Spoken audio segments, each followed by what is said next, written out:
Hi! Hello! నమస్తే. Welcome back to my channel సునీల17. ఈరోజు మన రెసిపీ వచ్చేసి బంగాళదుంప ఫ్రై అండి. చాలా సింపుల్‌గా, టేస్టీగా ఎలా వండుకోవాలనేది చూపిస్తానండి. ఇదైతే లంచ్ బాక్స్‌లో కానీ, చపాతీల్లో కానీ చాలా చాలా బావుంటుంది. ఉత్తినా కూడా తినేయొచ్చు. అంత బావుంటుంది. సో, దీనికైతే ఫస్ట్ ఇలా బంగాళదుంపల్ని తొక్కలు తీసుకొని మనము నీట్‌గా అయితే శుభ్రం చేసుకోవాలండి. ఎందుకంటే బంగాళదుంపల్లో మనకి మట్టయితే ఉంటుంది కదండీ! తొక్కలు తీసిన తర్వాత కూడా ఒకటికి 2 సార్లయితే ఇలా శుభ్రంగా పిసికి మరి కడుక్కోవాలి. నేను ఇలా కడుగుతుంటే నాకు గిన్నెలోకి ఎంత మట్టయితే దిగిందో ఆ వాటర్‌నైతే పూర్తిగా వంపేసి మనం ఫ్రెష్ వాటర్‌నైతే పట్టుకోవాలి. ఇప్పుడు ఒక్కొక్క బంగాళదుంపని తీసుకొని మనం మీడియం సైజ్ ముక్కలనైతే కట్ చేసుకోవాలి. మరీ చిన్న ముక్కలు కాదు, మరీ పెద్ద ముక్కలు కాదు. మనం ఫ్రైకి సరిపడా కోసుకోవాలనమాట. ఒక 2 రెమ్మలు కరివేపాకు, ఒక 2 పచ్చిమిర్చి, ఒక ఉల్లిపాయనైతే ఇలా చీలికల కింద కట్ చేసుకున్నాననమాట. తాలింపుకైతే ఇలా జీలకర్ర, ఆవాలు, దంచి పెట్టుకున్న వెల్లుల్లి, ఒక 2 ఎండుమిర్చి. ఇప్పుడు ఒక మందపాటి గిన్నెనైతే మనం ఫ్రై కోసం పెట్టుకోవాలి. స్టవ్ ఆన్ చేసుకొని. ఇది బాగా వేడెక్కిన తర్వాత మనము ఫ్రైకి సరిపడినంత ఆయిల్ అయితే వేసుకోవాలి. ఫ్రైకి అయితే మనకి ఎక్కువ ఆయిలే పడుతుంది కదండీ! సో, దానికి తగ్గట్టు మనము ఆయిల్ అయితే వేసుకోవాలనమాట.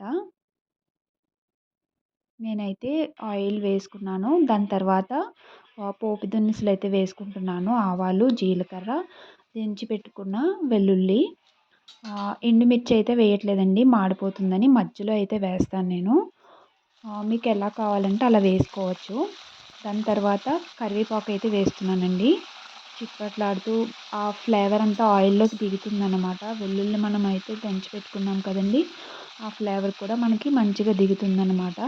దాని తర్వాత మనము కట్ చేసుకున్న పచ్చిమిర్చి, ఉల్లిపాయలనైతే వేసేసుకోవాలి. మొత్తం అన్ని ఉల్లిపాయలని వేసుకున్న తర్వాత మనం ఇలా అయితే ఫ్రై చేసుకోవాలి. ఫ్రైలోకి ఇలా నిలువుగా కట్ చేసుకుంటేనే బాగుంటుందండి ఉల్లిపాయ అనేది. మొత్తం ఇలా బాగా ఫ్రై చేసుకోవాలి. మనకి ఇది బాగా పూర్తిగా వేగనవసరం లేదండి. ఒక 50% వరకు అయితే వేగితే చాలన్నమాట. ఇప్పుడు ఇలా వేగిన ఈ ఉల్లిపాయల్లో మనము కలర్ రావడానికి కొంచెం పసుపు అయితే వేస్తున్నానండి. ఒక చిన్న స్పూను. ఇది పసుపు వాసన లేకుండా మనం ఆయిల్‌లో బాగా ఫ్రై చేసుకోవాలి. ఇలా ఫ్రై చేస్తూ చేస్తూ బాగా మనము వాసన అనేది పోవాలన్నమాట. పసుపు వాసన అనేది. దాని తర్వాత మనము కట్ చేసి పెట్టుకున్న బంగాళదుంపలను అయితే వేసేసుకోవాలి. ఉల్లిపాయలు అయితే ఒక 50% అయితే వేగితే సరిపోతుందన్నాను కదండీ! ఎందుకంటే మనం ఇప్పుడు బంగాళదుంపలను కూడా ఫ్రై చేస్తాము. సో, అందుకు వాటితో పాటు అవి కూడా పూర్తిగా వేగుతాయి కాబట్టి మనం సగం మాత్రమే వేపుకోవాలి. ఇప్పుడు పూర్తిగా మొత్తం కట్ చేసి పెట్టుకున్న బంగాళదుంపలన్నిటిని వేసేసుకొని మొత్తం అడుగు నుంచి పైదాకా పోపంతా కలిసేటట్టు మనము ఫ్రై చేసుకోవాలన్నమాట. ఇప్పుడు కొత్తగా వస్తున్న బంగాళదుంపలైతే మనం ఎంత పర్ఫెక్ట్‌గా వండినా సరే మనకి మూకిడికైతే అంటుకుపోతున్నాయి కదండీ ఈ మధ్య. సో, నేను కూడా అలా అవుతుందని అలా వేపుతూ ఉన్నానన్నమాట. ఎంత బాగా వండినా సరే అలా అవుతుంది. అదెందుకో తెలీదు. నేనైతే ఇంకా అలా హ్మ్. ఆపకుండా అలా కలుపుతూ ఉన్నాను. మొత్తం ఇలా ఆయిల్‌లో ఫ్రై చేసుకోవాలి బంగాళదుంప ముక్కల్ని. దానికి తర్వాత రుచికి సరిపడినంత సాల్ట్ అయితే వేస్తున్నానండి. ముక్కలకి బాగా పడుతుందని ఈ టైంలో వేస్తే.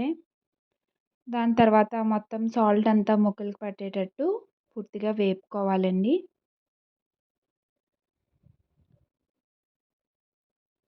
అలా వేపుతూ వేపుతూ ఇప్పుడైతే నేను ఎండుమిర్చి ముక్కల్ని కూడా వేసేస్తున్నాను. కారం పడుతుందని చెప్పి. ఇందాక వేస్తే మాడిపోతాయి అనిపించింది. నేను ఎప్పుడు ఇలాగే వేస్తానన్నమాట మధ్యలో. ఇప్పుడు వాటిని కూడా బాగా ఫ్రై చేసుకోవాలి. ఇలా పోపుని మొత్తము అన్నీ కలిసేటట్టు వేపుతూ ఉండాలి. చూడండి అడుగున లైట్‌గా అడుగు పట్టింది. ఇప్పుడు మూత పెట్టుకోవాలండి. ఒక 5 నిమిషాలు మూత పెట్టి మళ్ళీ తీసి వేపుకోవాలి. ముక్క ఎందుకంటే ఉడుకుతుందని సిమ్‌లో పెట్టి వేపుకోవాలనమాట.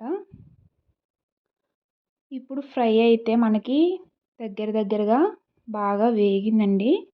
ఇప్పుడు ఇందులో కారము, గరం మసాలా, ఇంకా ధనియాల పొడి అయితే వేస్తున్నానండి. మనకి ఆల్రెడీ ఎండుమిర్చి, పచ్చిమిర్చి వేసాం కదండీ! దానికి తగ్గట్టు మనం కారం అయితే వేసుకోవాలండి. ఎక్కువైనా కొంచెం కారం ఎక్కువవుతుంది. సో, మనకి కారం ఎంత కావాలనే దాన్ని బట్టి మనం చూసుకొని వేసుకోవాలి. ఈ మసాలా పొడులన్నీ కలిసి బాగా మంచి స్మెల్ వచ్చేంత వరకు మనం వేపుకోవాలి. ఈ ఫ్రై అయితే చాలా టేస్టీగా ఉంటుందండి. తప్పకుండా ట్రై చేయండి. నాకు కొంచెం సరిపోయినట్టు అనిపించలేదు. అందుకే లైట్‌గా కారము, ఉప్పు మళ్ళీ వేసుకున్నాను. ఇలా వేపుకున్న తర్వాత మనకి కొంచెం పచ్చి కరివేపాకు అయితే వేసుకోవాలండి. ఫ్లేవర్ అయితే చాలా బాగుంటుంది. సో, ఇలా వేసుకున్న తర్వాత మనకి ఈ ఫ్రై అయితే రెడీ అయిపోతుందండి.